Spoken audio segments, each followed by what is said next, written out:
When Stanley came to a set of 2 open doors, he entered the door on his left.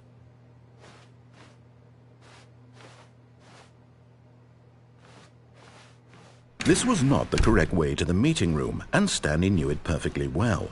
Perhaps he wanted to stop by the employee lounge first, just to admire it. Ah, yes, truly a room worth admiring. It had really been worth the detour after all, just to spend a few moments here in this immaculate, beautifully constructed room. But eager to get back to business, Stanley took the first open door on his left.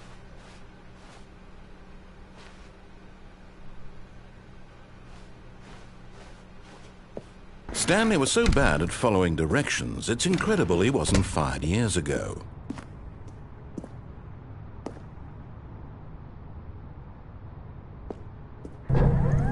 Look, Stanley, I think perhaps we've gotten off on... But in his eagerness to prove that he is in control of the story and no one gets to tell him what to do, Stanley leapt from the platform and plunged to his death. Good job, Stanley. Everyone thinks you are very powerful.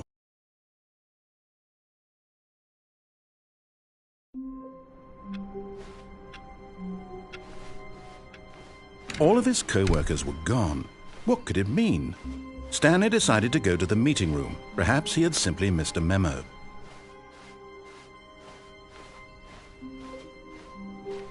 When Stanley came to a set of 2 open doors, he entered the door on his left.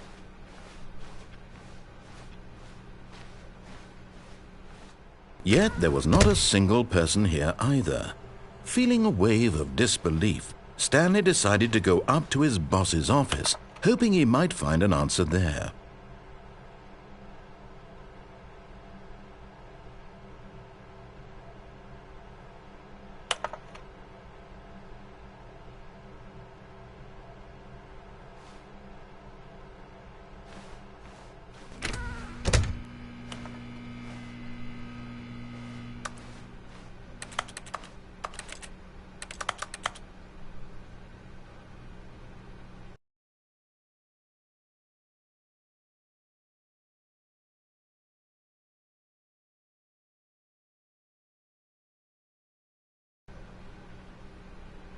Coming to a staircase, Stanley walked upstairs to his boss's office.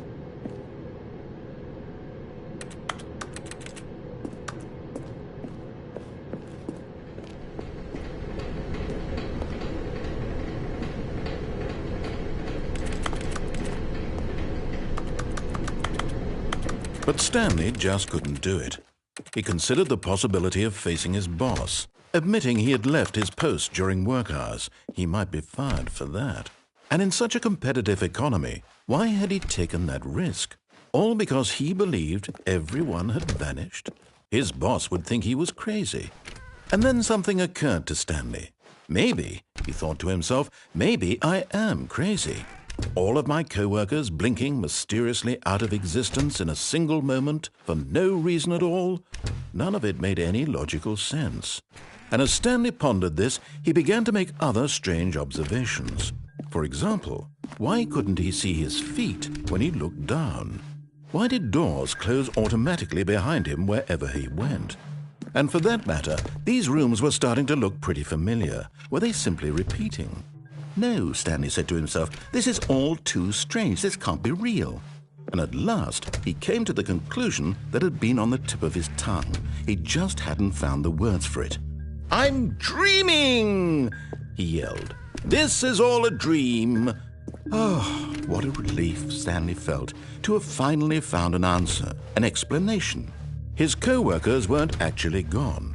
He wasn't going to lose his job. He wasn't crazy after all. And he thought to himself, I suppose I'll wake up soon.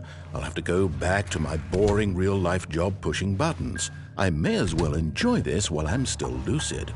So he imagined himself flying and began to gently float above the ground. Then he imagined himself soaring through space on a magical starfield, and it too appeared. It was so much fun, and Stanley marveled that he had still not woken up. How was he remaining so lucid? And then perhaps the strangest question of them all entered Stanley's head. One he was amazed he hadn't asked himself sooner. Why is there a voice in my head dictating everything that I'm doing and thinking?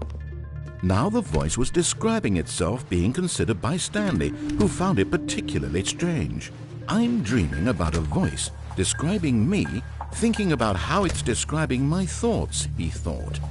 And while he thought it all very odd and wondered if this voice spoke to all people in their dreams, the truth was that, of course, this was not a dream.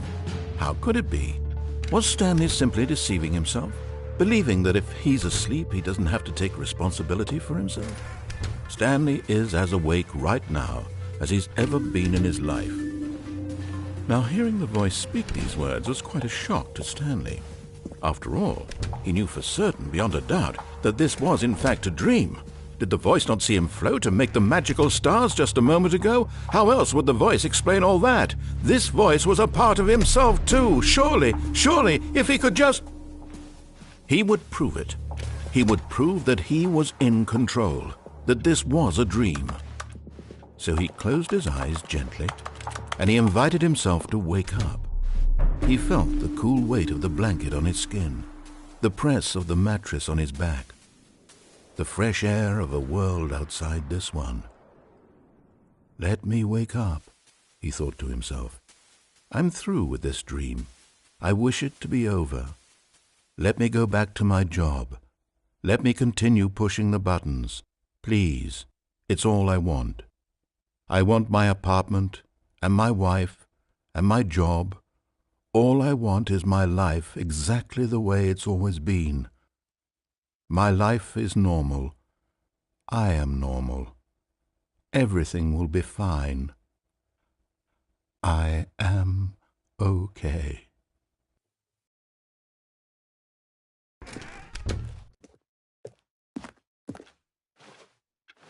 Stanley began screaming. Please, someone, wake me up. My name is Stanley. I have a boss. I have an office. I am real. Please, just someone tell me I am real. I must be real. I must be. Can anyone hear my voice? Who am I? Who am I? And everything went black.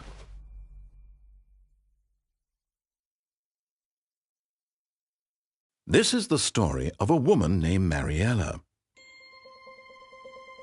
Mariella woke up on a day like any other. She arose, got dressed, gathered her belongings, and walked to her place of work. But on this particular day, her walk was interrupted by the body of a man who had stumbled through town talking and screaming to himself, and then collapsed dead on the sidewalk. And although she would soon turn to go call for an ambulance, for just a few brief moments she considered the strange man. He was obviously crazy.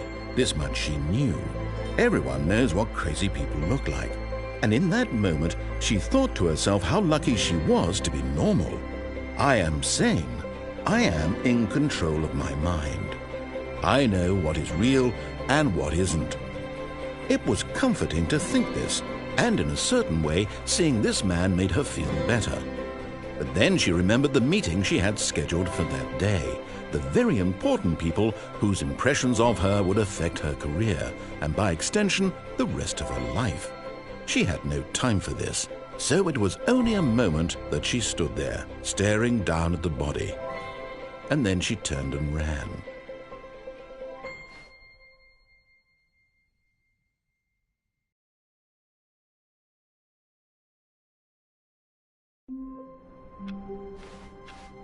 All of his co-workers were gone. What could it mean? Stanley decided to go to the meeting room. Perhaps he had simply missed a memo.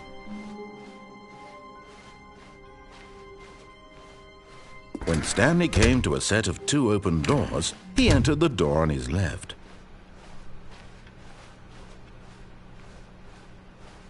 Yet there was not a single person here either. Feeling a wave of disbelief, Stanley decided to go up to his... Coming to a staircase, Stanley walked upstairs to his boss's office.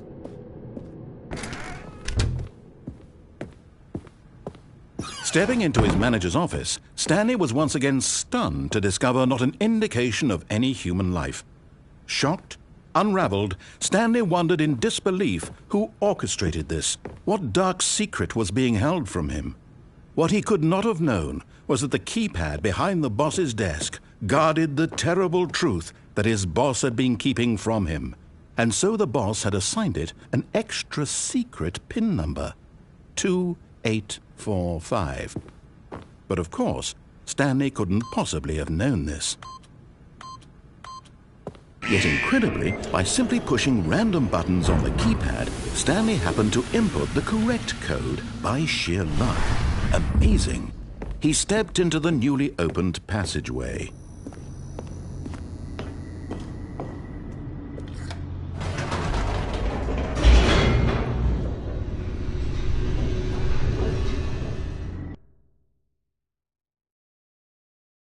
Descending deeper into the building, Stanley realized he felt a bit peculiar.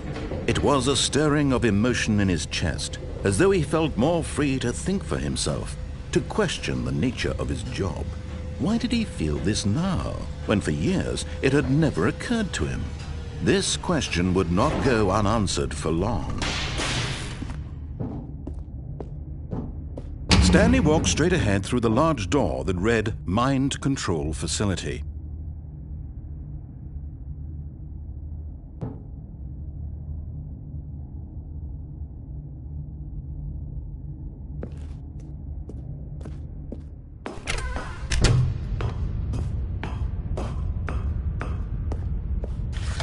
The lights rose on an enormous room packed with television screens. What horrible secret did this place hold? Stanley thought to himself. Did he have the strength to find out?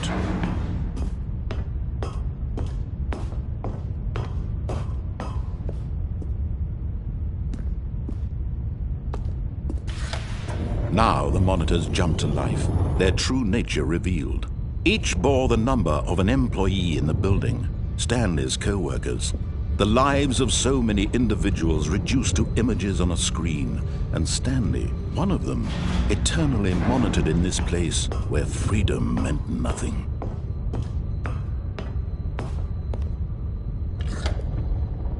This mind control facility, it was too horrible to believe. It couldn't be true.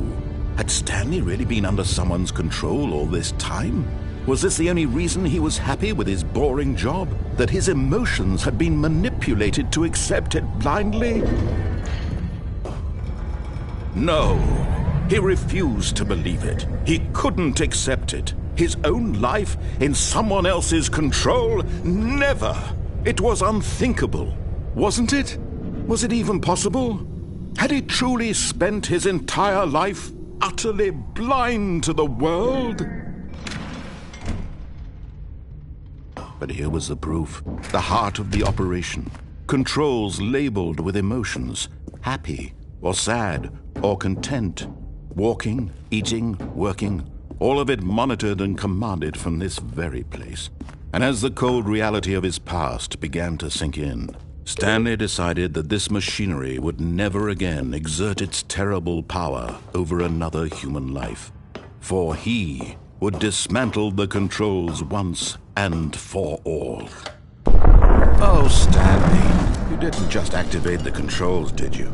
After they kept you enslaved all these years, you go and you try to take control of the machine for yourself. Is that what you wanted? Control? Oh, Stanley, I applaud your effort, I really do. But you need to understand, there's only so much that machine can do. You were supposed to let it go, turn the controls off, and leave. If you want to throw my story off track, you're going to have to do much better than that. I'm afraid you don't have nearly the power you think you do. For example, and I believe you'll find this pertinent, Stanley suddenly realized he had just initiated the network's emergency detonation system. In the event that this machine is activated without proper DNA identification, nuclear detonators are said to explode, eliminating the entire complex. How long until detonation then? Let's say, 2 minutes. Ah, now this is making things a little more fun, isn't it, Stanley? It's your time to shine. You are the star. It's your story now. Shape it to your heart's desires. Oh, this is much better than what I had in mind. What a shame we have so little time left to enjoy it. Mere moments until the bomb goes off. But what precious moments each one of them is. More time to talk about you, about me, where we're going. what all this means. I barely know where to start. What's that? You'd like to know where your co-workers are? A moment of solace before you're obliterated? All right, I'm in a good mood. You're going to die anyway. I'll tell you exactly what happened to them. I erased them. I turned off the machine. I set you free. Of course, that was merely in this instance of the story. Sometimes when I tell it, I simply let you sit there in your office forever, pushing buttons endlessly and then dying alone. Other times, I let the office sink into the ground, swallowing everyone inside, or I let it burn to a crisp. I have to say this, though, this version of events has been rather amusing. Watching you try to make sense of everything and take back the control wrested away from you, it's quite rich. I almost hate to see it go. But I'm sure whatever I come up with on the next go-around will be even better. My goodness, only 34 seconds left. But I'm enjoying this so much. You know what? To hell with it. I'm going to put some extra time on the clock. Why not? These are precious additional seconds, Stanley. Time doesn't grow on trees. Oh dear me, what's the matter, Stanley? Is it that you have no idea where you're going or what you're supposed to be doing right now? Or did you just assume when you saw that timer that something in this room was capable of turning it off? I mean, look at you. Running from button to button, screen to screen, clicking on every little thing in this room. These numbered buttons, no, these colored ones, or maybe this big red button, or this door. Everything, anything, something here will save me. Why would you think that, Stanley? That this video game can be beaten? Won? Solved? Do you have any idea what your purpose in this place is?